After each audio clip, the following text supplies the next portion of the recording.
እንዴት ውላችኋል ክቡራን ተመልካቾች ከቀኑ 6 ሰዓት ሆኗል። ለኢትዮጵያ ቴሌቪዥንን በቀጥታ ስርጭት እየተከታተላችሁ ትገኛላችሁ። ዜና ኢትዮጵያ አሁን ተጀምሯል። እስከ 8 ሰዓት ድረስ ቆይታ ያደርጋል። አበይት ጉዳዮችን ላስቀድም። በሀገራዊ ምክክሩ መግባባት ላይ መደረሱ ተመካካሪዎችን ጥያቄ ይሄ ነው ከሚለው ስሜት ወጥተው መፍትሄው ይሄ ነው ወደሚለው አዲስ ምዕራፍ ያሸጋገረ ሆኗል።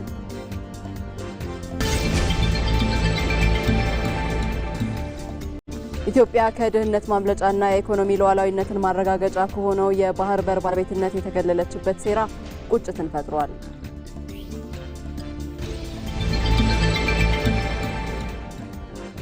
ከውጪ አሜሪካ በኢራን ላይ የጣለችውን የባህር ላይ እገዳ ላልተወሰነ ጊዜ ልትቀጥል እንደምትችል ገለጸች።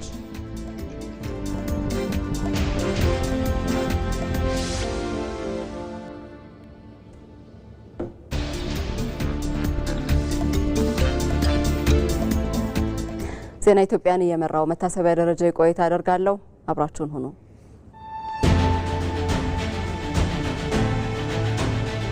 ስሜ ኡመር ኢብራሂም ይባላለሁ።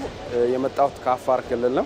አለመግባባት ከጠብ ከጦርነት ወደ መግባባት ወደ አንድ ጠረጴዛ ላይ ቁጭ ብሎ መወያየት አዲሷን ኢትዮጵያ ነው የሚያሳየው። የመነጋገር ባህሎቻችንን እናዳብራለን። አዳማ ቲምባዬ ይባላለሁ። ከደቡብ ኢትዮጵያ ክልል ነው የመጣሁት። እኔ እስካሁን የመጣንበት ጥሩ ነው። ከዚህ በኋላም በተሻለ ደረጃ ኢትዮጵያን የሚያሻግሩ የጋራ የሆኑ ምክር ሀሳቦችን አቅርበን እንሄዳለን የሚል ሀሳብ ነው ያለው። ስሜ ሳሙኤል ሽመልስ ይባላል። ከኦሮሚያ ክልል ነው የመጣሁት። ወጣት ነጋዴዎችን ወክዬ ነው የመጣሁት። አሁን ያየሁት በቃ ግልጸኝነት ያለበት ለወደፊትም ብሩህ ኢትዮጵያዊን የሚያቀነቅን ምክክር ነው ብዬ አስባለሁ። የአየራድ በለጠ የባህር ዳር ማህበረሰብ ተወካይ። ተስማምተን ተነጋግረን ተመካክረን እርስ በርሳችን አንዳችን በአንዳችን ጫማ ውስጥ ሆነን አጠበናቸው እነዛ ልዩነቶቻችንን ተስማምተን ተፈራርመናል። በመመካከር መፍታት እንችላለን የሚለውን የተማርንበት መፍተውንም ጭምር በአግባቡ አድሬስ ያደረግንበት ትልቅ እርምጃ ነው ብዬ ነው መስሎና ትልቅ ትምህርት ወስደንበታል የሚል ሀሳብ ነው ያለኝ። ኢትዮጵያ ትሻገራለች በእርግጠኝነት። ችግሮቻችን በወንበር ዙሪያ ቁጭ ብሎ መወያየትና መፍታት አዲስ ባህል እየተለማመደን ነው። ከዚህ በኋላ ግጭት የማይኖር ነገሮችን በመግባባት በመመካከር የምንፈታበት ሰላም ያላት ኢትዮጵያ ትኖራለች ብዬ ነው ማስበው።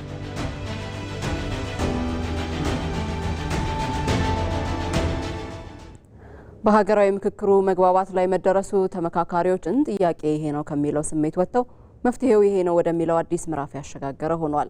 የምክክሩ ሂደት አጀንዳዎች በሚገባ እንዲመከርባቸውና መተማመን ላይ የተመሰረተ ውጤት እንዲኖር የሚያስችል መሆኑንም ተመካካሪዎች ገልጸዋል።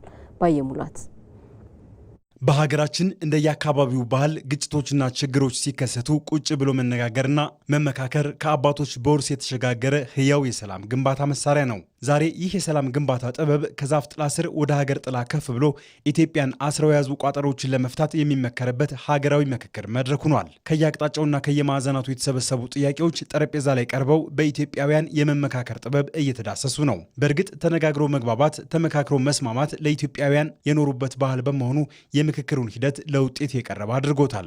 አጠቃላይ አጀንዳዎችን በመነጋገር ውስጣችን ላይ ያሉትን የእርስ በርሳችንን አለመግባባት እነዛን ለመፍታት ያደረግነው ጥረት ከአባቶቻችን ተሞክሮ የወረስነው ስለሆነ የአያቶቻችን የአባቶቻችንን ቅርስ ይዘን እኛም እዚህ ተመካክረን ለመፍታት ያደረግነው ጥረት እና እርስ በርሳችን ደግሞ ወንድማማቾች ተግባብተን ነገ እችን ሀገር መስራት ስላለብን እችን ሀገር የጋራ ኃላፊነትም ስለሆነ የጋራ ቤታችን ስለሆነች አገራችንን ከፍ ለማድረግ አገራችንን በውስጥ ያለባትን የውስጥ ችግር መነሻ አድርገው የውጭ ጠላቶቻችን ጭምር ያንን መግቢያ በመፍጠር የሚረባረቡበትን አይነት መንገድ ጭምር ያጠርንበት ያስወገድንበት ያንን መንገድ ጭምር ዛሬ ያንን የተፈጠረውን ክፍተት ጭምር የዘጋንበት ምዕራፍ ነው ማለት እችላለሁ።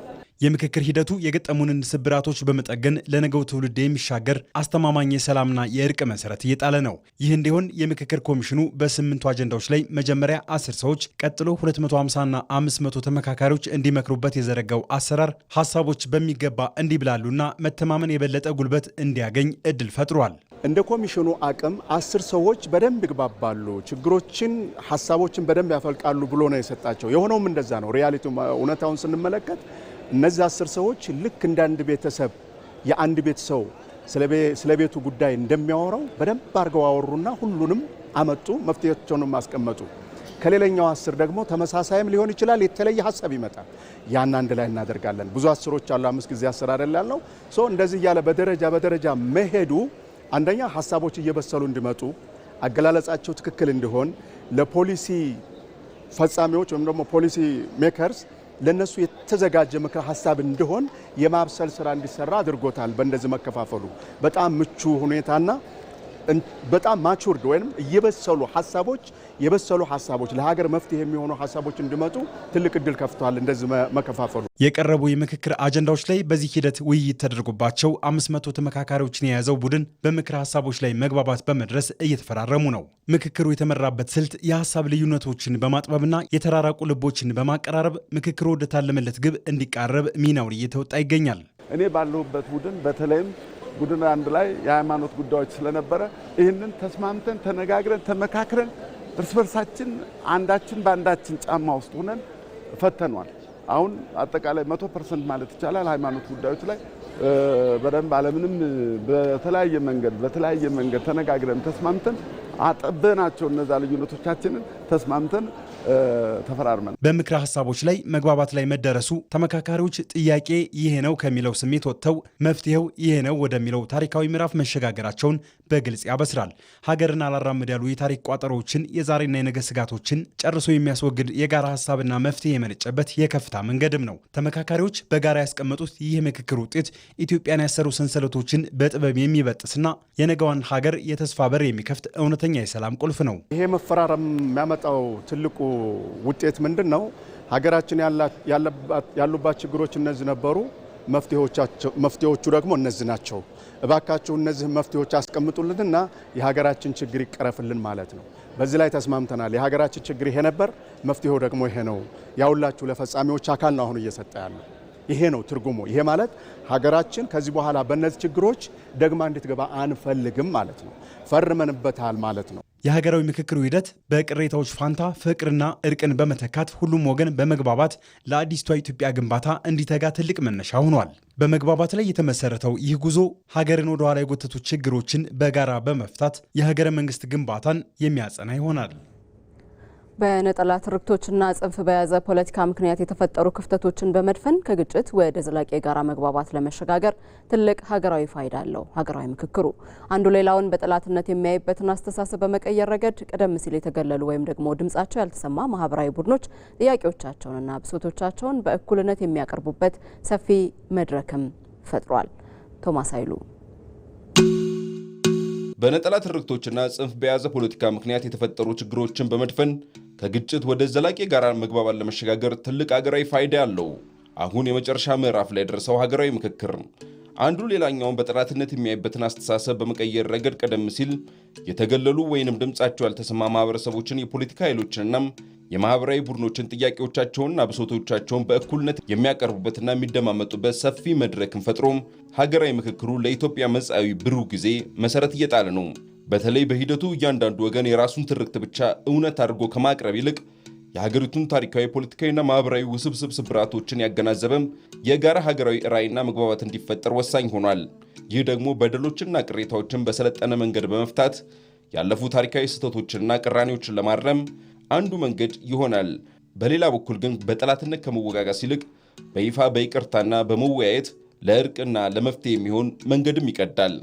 ምክንያቱም ምክክሩ ልዩነቶችን በኃይል ወይንም አንዱ ሌላኛውን በማጥፋት ለመጨረስ የሚደረገውን የፖለቲካ አካሄድ አስወግዶም በድርድር በሀሳብ የበላይነትና በሰለጠነ ውይይት ችግሮችን የመፍታት አዲስ ባህልንም ይተክላል።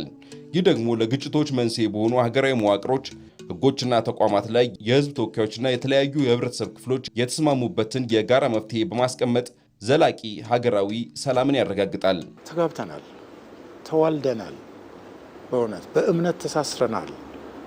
ከሁሉ ይበልጥ ደግሞ እዚህ እየተዋጋንም እየተጣላንም ገዥና ተገዥም እያለ የውጭ ኃይል ሲመጣ አንድ ላይ ቆመናል።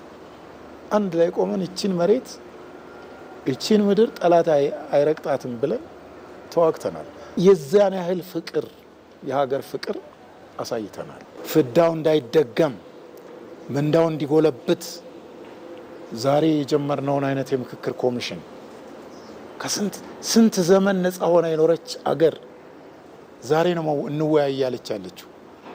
ለዛም ለውይይቱም ብዙ ስም እየሰጠ ነው፣ ዲግሬድ እያደረግነው ነው እና አዋቂዎች ከሆኑን ስህተቱ ላይ ጉሮ ሸባዬ እያል አንዘፍንም። ሀገራዊ ምክክሩ ከተበዳይ በዳይ ትርክት ወደ ጋራ ታሪክ ለመግባት እንዲሁም ሁለቱንም እውነታዎች አቀናጅቶ የታሪክ ጠባሳዎችን እያከሙ አብሮ ወደፊት የመራመድ ሰፊ ምህዳርን ይፈጥራል። በተለይ ቀደም ሲል የነበሩ የፖለቲካ ስርዓቶች ራሳቸውን ፍላጎት ብቻ ብሔራዊ ትርክት አድርገው በኃይል ለመጫን ይሞክሩ ነበር። አሁን ግን ሀገራዊ ትርክቶች ከታች ወደ ላይ በሆነ አሳታፊ መንገድ የሁሉንም ብሔረሰቦችና ህብረተሰብ ክፍሎች ድምጽ በመስማት አካታች ትርክት ለመፍጠር መሰረቱን የሚጥልም ይሆናል። ችግር እኮ በየጊዜው ይፈጠራል። አንድ ጊዜ የሚያልቅ ነገር የለም።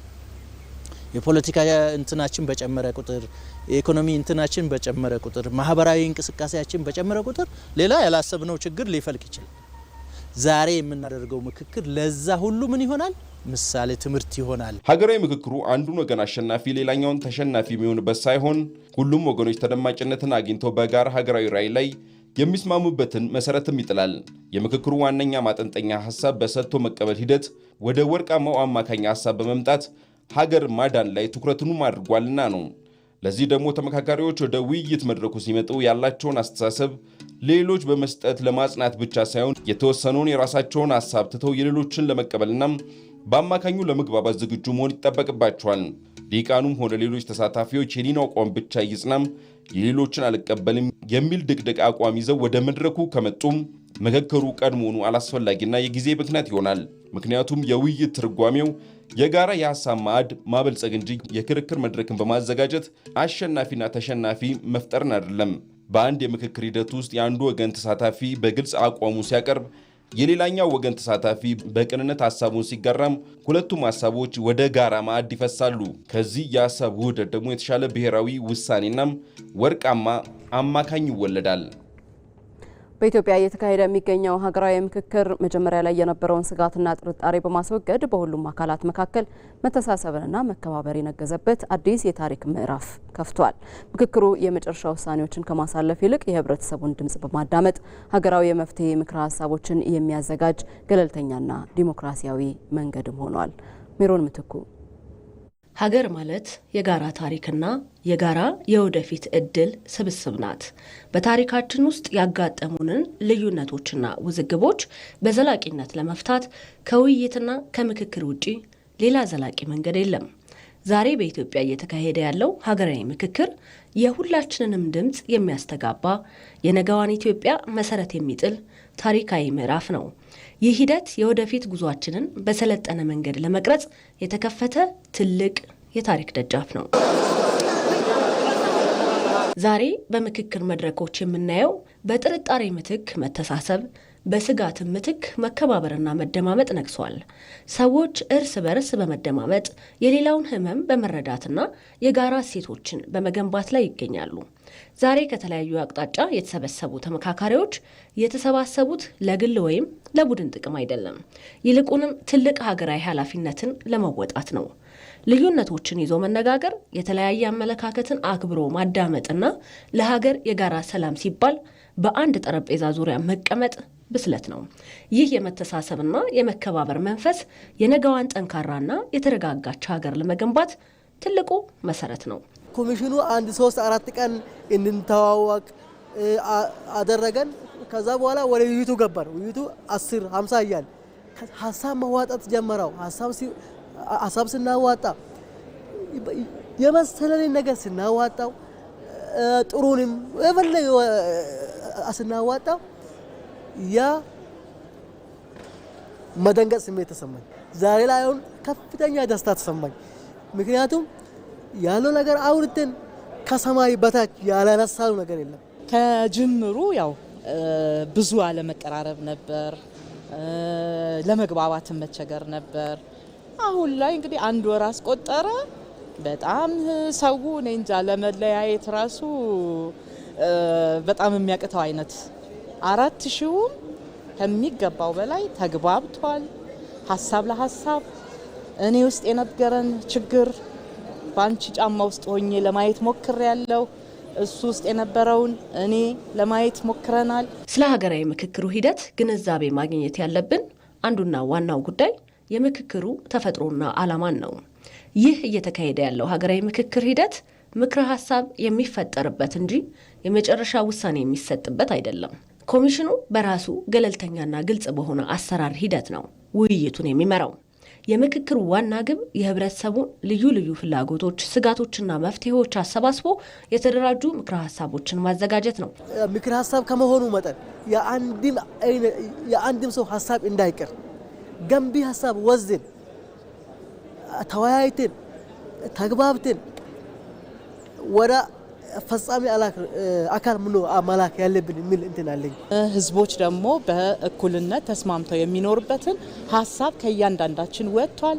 ያ ሀሳብ ደግሞ ቀስ በቀስ ወደ ተግባር ይቀየርና ሁላችንም ተግባብተን ሰላማዊና አንድ የምታደርገንን ኢትዮጵያ እንፈጥራለን ብለን እናስባለን። ሀገራዊ ምክክር የችግሮቻችን ሁሉ ማብቂያ ሳይሆን የመፍትሄዎቻችን ሁሉ መጀመሪያ ነው። ከስጋት ወደ ትብብር፣ ከጥርጣሬ ወደ መተሳሰብ የተደረገው ይህ ጉዞ ሀገራችን ወደ ተሻለ ምዕራፍ እየተሸጋገረች መሆኗን ያበስራል። በመተሳሰብ በመከባበርና በጋራ ኃላፊነት የምንገነባት ኢትዮጵያ ለሁሉም የምትበቃ የሁሉንም ድምፅ የምታስተናግድና ለትውልዱ የሚሻገር ሰላም የሚረጋገጥባት ትሆናለች። ምክክር የተለያዩ አካባቢዎችንና ማንነቶችን ወደ አንድ የሀገር አጀንዳ አምጥቷል። በኢትዮጵያ ለመጀመሪያ ጊዜ እየተካሄደ ያለው ሀገራዊ ምክክር ሁሉም ኢትዮጵያዊ ተስፋውንም ጥሎበታል። ምክክሩ በአጀንዳዎች ላይ ልባትን እየሰጠ የተባበረች ሀገርን የመፍጠር ግቡን ይዞም ቀጥሏል። መቅደላዊስ ደረጀ ሲመጣ ኢትዮጵያ አንድነት ልንምናረግ ነው የመጣሁት። ደግሞ አሁን ኢትዮጵያ አንድ ላይ እንሆን እናስባለን። ደግሞ የአፍዴራዋ ሰይዳ ኢብራሂም የሀገሯን ጉዳይ ልትመክር ስትመጣ ቋንቋ አልገደባትም። የራሷንም ማሳውቃ ከሌላውም ልትማር ቆርጣለች። ከጫፍ ጫፍ እንደመጣው ኢትዮጵያዊ ሁሉ ሰኢዳም ምክክሩን ያየችበትን መንገድ አስረድታለች። በምክክር ላይ አሁን የምናነሳው በሀሳብ ነው እንጂ በውሳኔ አይደለም። እየመከከረው ሀሳብ እየሰጠው እያዳምጠው በክብር እየመከከረ ነው። ሁለተኛ ደግሞ ያለውን ሀሳብ በደንብ እንሰፋለን፣ በደንብ እንያዛለን። ከተለያዩ የኢትዮጵያ አካባቢዎች የመጡ ተመካካሪዎች እርስ በርስ የተዋወቁበት የማይግባቡ በመሰላቸው ጉዳይ ላይ በስክነት ሲመክሩ ለካ አንድ ነን ያሉበት መድረክም ሆኗል። ብዙ ቋንቋ አለ፣ ብዙ ካልቸር አለ፣ ግን ውበታችን ነውና የተከባበርን ሌላው ከሌላ መረዳዳት ነው እና በመቻቻል በመረዳዳት በግሩፕ ላይ ዲስካስ ስናደርግ የሌላውን ሀሳብ አንደርስታንድ እየተደራደረ ነው ብዙ ያወቅ ነው ማለት ነው። ብዙ ነገር አገኘሁት። የማላውቁ ነገር ብዙ ነገር ተምረናል። ደግሞ አብራችን ውይይት ምናምን ጥሩ ነበረ።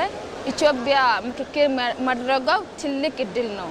በኢትዮጵያ ከዚህ በፊት ያልተሞከረ በአዲስ መልኩ በምክክር ኮሚሽን እየተካሄደ ያለው ሁሉንም በሚያቅፍ መልኩ ከታች ከማህበረሰብ አንስቶ እስከ ላይ ድረስ ያለው ሂደት ፍትሃዊ ሁሉም የሚወከልበት ሂደት ይዞ ነው የተንቀሳቀሰው። ከግለሰብ እስከ ሀገር ለመግባባት ምክክርን የሚያህል የለም። በንግግር የማይፈታ ችግር፣ በምክክር የማይለዝብ ጸብም የለም። ኢትዮጵያም ለዘመናት ሰቅዞ ከያዛት ሰንኮፍ ለመላቀቅ የምክክር መድረክ ማዘጋጀቷ በራሱ ድል እንደሆነም ተመካካሪዎች ያምናሉ። አሁን ይሄ ኦፖርቹኒቲና ይሄ ድል እንደ ፖዚቲቭ ተጠቅመን ከዚህ የሚወጣው ነገር ደግሞ ፖዚቲቭ ነገር መሆን አለበት። ለአፍሪካ ተምሳሌት መሆን አለበት። አንዱ በሌላው ጫማ ራሱን አለማየት ችግሮች ነበሩ። ሁሉንም ነገር በጠቅላይነት ሁሉን ነገር እኔ ብቻ አውቅልሃለሁ የሚል አስተሳሰቦች ይገኑ ነበር። አሁን ግን እኛ ወደምንልበት አንድነት ኢትዮጵያን የማስቀጠል አጀንዳ ነው ይዞ የመጣውና ምክክር ኮሚሽኑ በጣም ለየት ይላል ብዬ ነው ማስበው። እንደ ኢትዮጵያ እንዲህ ተወያይቶ ችግርን መፍታት ትልቅ ድል ነው ብዬ ነው እንደኔ የምወስደው። በጣም ደስ ብሎኛል። እድሉንም አግኝቼ ተሳትፌ በዚህ ልክ ስለ ኢትዮጵያ ስለ ኢትዮጵያ ችግር እየተወያየው እዚህ ደርሰናል። ጥሩ ድል ላይ እንደርሳለን ብዬ ተስፋ አለኝ። ለሚመጣ ትውልድ ይህን ተምሳሌት ወስዶ ለቀጣይ ደግሞ ዶኩመንት ተቀምጦ ለአገር ለህገ መንግስት ለአዋጆች የተለያዩ ነገሮች ስለሚጠቅሙን ነው ከኛ እዚህ ተቀምጠን ውጤት እንዲመጣ ነው እኛ ምኞት። የሀገር ጉዳይ ይገደናል ያሉ ሁሉ በምክክሩ ተገኝተው ሀሳብ እያዋጡ ነው። ከውጭ ያሉ የሀገርን አብሮነት የሰላም ጉዞ የማይፈልጉ አካላት ግን ሀገርን ለማሻገር አቅም የሌለው ብኩን ጉዳይ ላይ ናቸው። ለእኛ አካላት ተመካካሪዎች መልእክት አላቸው። ለመንግስትና ለሚመለከተው አካል ምክረ ሀሳብ የማቅረብ አጀንዳ እንጂ ውሳኔ እዚህ የሚሰጥ ተግባር የለም። ምክንያቱም ውሳኔ ሰጪ አካል በዚህ አይነት መልኩ ቢሄድ ለአገራችን አንድነት፣ ለአገራችን እድገት፣ ለአገራችን ወደ ነበረችበት ወደ ልዕልና እንድትመለስ እድል ይሰጣል የሚለውን ነው እየመከረ ያለው። ዘገባዎቻችን እንደቀጠሉ ናቸው። በአማራ ክልል በ2019 ዓ.ም የትምህርት ዘመን ከ7.6 ሚሊዮን በላይ ተማሪዎችን ለማስተማር እየተሰራ ነው። የክልሉ ትምህርት ቢሮ የ2019 የትምህርት ዘመን የተማሪዎች ምዝገባን አስመልክቶ መግለጫ ሰጥቷል። መግለጫውን የሰጡት የቢሮ ሕዝብ ግንኙነት ኃላፊ ጌታቸው ቢያዝን ባለፉት ዓመታት በክልሉ የተፈጠረው የጸጥታ ችግር በትምህርት ዘርፉ ላይ ከፍተኛ ተጽዕኖ አሳድሯል ብለዋል። ባለፈው የትምህርት ዘመን ከ7.4 ሚሊዮን በላይ ተማሪዎችን መዝግቦ ለማስተማር የታቀደ ቢሆንም በትምህርት ገበታቸው የተገኙት ግን 4.1 ሚሊዮን የሚሆኑት ብቻ ናቸው። ይህም በተለይ በትምህርት ዘርፉ ላይ የደረሰውን ስብራት ለመመለስ የትምህርት ማህበረሰቡን ጨምሮ አጠቃላይ ከባለድርሻ አካላት ጋር በቅንጅት በተሰሩ የንቅናቄ ስራዎች ከባለፉት ዓመታት ጋር ሲነጻጸር በተሻለ መልኩ የተገኘ ውጤት ቢሆንም የሚፈለገውን ያህል አለመሆኑን ጠቁመዋል። በመሆኑም በቀጣይ 2019 ዓ.ም የትምህርት ዘመን ከ7.6 ሚሊዮን በላይ ተማሪዎችን መዝግቦ ለማስተማር ወደ ስራ መገባቱን አስታውቀዋል። በዚህም ከነሐሴ 18 ቀን 2018 ዓ.ም ጀምሮ እስከ ጳጉሜ 5 ድረስ የተማሪዎች ምዝገባ በንቅናቄ በማከናወን መስከረም 5 ቀን 2019 ዓ.ም ደግሞ መደበኛ ትምህርት ለመጀመር መርሃ ግብር መያዙን አመልክተዋል። ይህንን ለማሳካት የትምህርቱን ማህበረሰብና ወላጆችን ጨምሮ የተለያዩ ባለድርሻ አካላትን ያሳተፉ ውይይቶች እየተከናወኑ መሆናቸውንም ገልጸዋል። ዘገባው የሪፖርተራችን ሳሙኤል ወርቃየው ነው።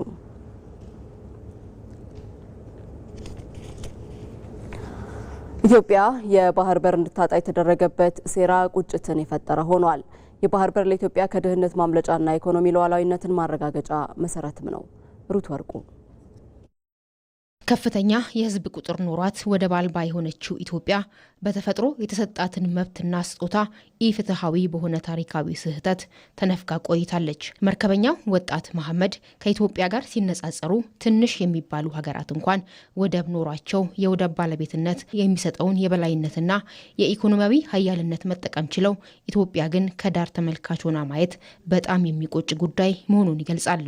መጀመሪያ ላይ ብዙም ለዚህ ነገር ብዙ ትኩረት አልነበረኝም። እውነት ለመናገር ያው ባህር በር እንደሌላት ላንድ ሎክድ እንደሆነች ከዛ በፊትም እናውቃለን። ግን መርከበኝነት ከጀመርኩ በኋላ ስፔሻሊ ሴል ማድረግ ከጀመርኩ በኋላ በዚህ ስራ ውስጥ ከገባው በኋላ ነው የባህር በር ወይም የባህር በር መኖር ጥቅሙ ወይም እንደ ሀገር ምን አተናል የሚለው በደንብ አንደርስታንድ ያደረኩት ከዛ በኋላ ነው። እያንዳንዱ ሀገር ስዞር በጣም ጥቂት ህዝብ ያላቸው ሀገራቶች ከ4 እስከ 5 ፖርቶች ምናምን ያላቸው ሀገሮች በጣም ትልቅ የሆነ እንቅስቃሴ የኢኮኖሚው ፍሰት በሙሉ በዛ በኩል ነውና እኛ እንዴት እስካሁን እንደዘለቀን እንዴት እንዳጣ ነው ስፔሻሊ ሰው ሰራሽ በሆነ ምክንያት ወይም ሀገሪቷ የምርም ላንድ ሎክድ ሳትሆን ቀርቶ ኖርማሊ በሰው ሰራሽ በሆነ ምክንያት ማጣታችን በጣም ያንገበግበኛል። ወደብ ለአንድ ሀገር ኢኮኖሚያዊ፣ ፖለቲካዊ፣ ማህበራዊና በዓለም የኃይል አስተላለፍ ውስጥ የበላይነትን ለመያዝ የጂኦ ስትራቴጂ ዋነኛው መሰረት ነው። የዓለም ሀያላን ሀገራት ባሏቸው ግዙፍ ወደቦች ምርቶቻቸውን በቀጥታ ወደ ዓለም ገበያ ማድረስ መቻላቸው ሀያል የሚለውን ስያሜ አሰጥቷቸዋል። ኢትዮጵያም ወደብን ማስመለስ የህልውና ጉዳይ አድርጋ ስትነሳ የታሪክ ስህተትን ከማረም ባለፈ የመኖርና ያለመኖር ጉዳይ መሆኑ ሊሰመርበት ይገባል። ወደብን የሚያክላተን እንደ ቀላል ነገር የምንቆጥረው ከሆነ በጣም ተሳስተናል፣ በጣም ከመንገድ ወጥተናል ማለት ነው። ስለ ወደብ እያንዳንዱ ኢትዮጵያዊ ከአንደኛ ክፍል እስከ ከፍተኛ ትምህርት ተቋም መማር መቻል አለበት። የትምህርት ዘርፍ ውስጥ ገብቶ ህልውና መሆኑን፣ ኢኮኖሚያዊ ህልውና፣ ፖለቲካዊ ህልውና፣ ማህበራዊ ህልውና መሆኑን እያንዳንዱ ኢትዮጵያዊ መማር መቻል አለ። ስለዚህ ድህነትን የመዋጋት ያክል ነው ወደብ ማለት። የባህር በር ለኢትዮጵያ ከድህነት ማምለጫ በር፣ የሉዓላዊነት መከበርና ሁለንተናዊ እድገት ማረጋገጫ ቁልፍ ነው። ኢትዮጵያ ወደብ በማጣቷ ብቻ የምታወጣቸው ወጪዎች ቀላል የሚባሉ ነገሮች አይደሉም። ከውጭ ሀገር የምናገኘውን 1/3 የውጭ ሀገር ምንዛሪ በትንሹ ለወደብ ክፍያ እናወጣዋለን።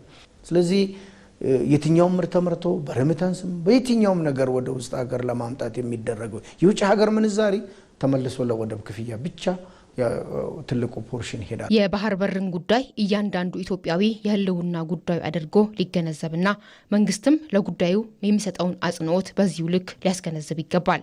ምን ያክል ነው ሰው ጥቅሙ እየገባ ያለው? ምን ያክል ነው የዚህ ነገር ወደብ ሲባል ጀስት የሆነ የፖለቲካ ወይም የሆነ የሆነ ጊዜ አላማ እንዳልሆነ ይሄ ለህዝቡ እንደሆነ የምር አንደርስታንድ እንዲያደርጉት እኛ አሁን መርከበኛ ስለሆነን የፖርትን ጥቅም በየሳምንቱ በየ2 ቀኑ በየ3 ቀኑ እንረዳለን። ሰዎችም በዛው ልክ እንዲገነዘቡት ማድረግ አለበት ብዬ አስባለሁ። ኢትዮጵያ ከቀይ ባህር ጋር ተፈጥሯዊ ትስስር ያላትና ወደቦችን በስሯ ታስተዳድር የነበረች ገናና ሀገር መሆኗን ታሪክ ይመሰክራል። ታዲያ ኢትዮጵያ ወደብን ያሳጣትን የባዳና ባንዳ ሴራ የማረም ታሪካዊ ምዕራፍ የእያንዳንዱ ኢትዮጵያዊ ኃላፊነት ነው።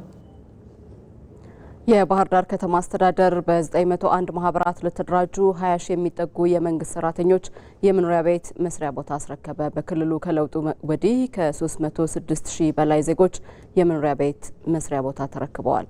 ተስፋሁን ደስታ የመደመር መንግስት እየተገበራቸው ካሉ ሰው ተኮር ተግባራት መካከል የዜጎችን የቤት መስሪያ ቦታ አቅርቦት ችግር መፍታት ቀዳሚው ተግባር አድርጎ እያከናወነ ይገኛል። ባህር ዳርም ለዜጎች የተመቸሽ ከተማ እንድትሆን የኮሪደር ልማት ስራዎችን ጨምሮ የማህበረሰቡን የረጅም ጊዜ የመኖሪያ ቤት አቅርቦት ጥያቄዎችን ለመመለስ እየተሰራ ስለመሆኑ የባህር ዳር ከተማ አስተዳደር ተቀዳሚ ምክትል ከንቲባ ጎሹ እንዳላማው ተናግረዋል።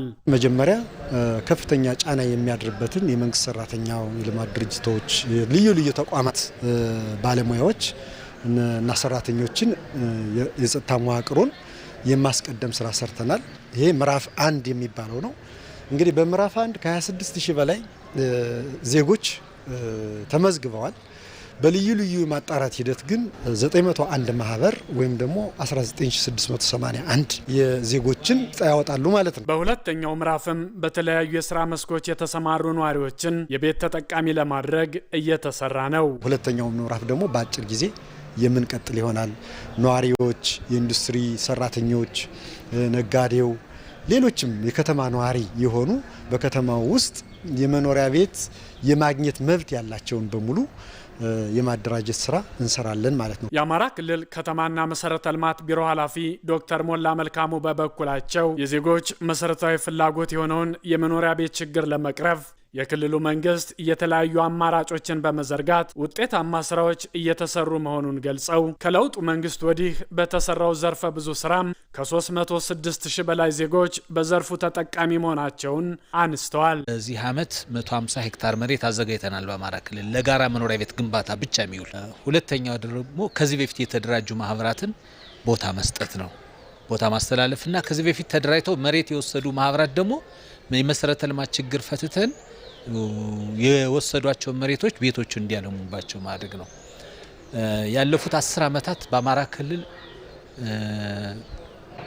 ወደ 12690 ሄክታር መሬት ለቤት ልማት ማህበራት ተሰጥቷል። 306000 አባወራዎችና ማወራዎች ተጠቃሚ ሆነውበታል። በዚህ የባህር ዳር ከተማ ነዋሪዎችም ከተማ አስተዳደሩ በአጭር ጊዜ ውስጥ ለጥያቄያቸው ምላሽ በመስጠቱ ደስተኞች ሆነዋል። ስሜቱ በጣም ደስ ብሎኛል። እንደዚህ ያልጠበቅኩም። በጣም በተፋጠነ መንገድ ነው የተሰጠን።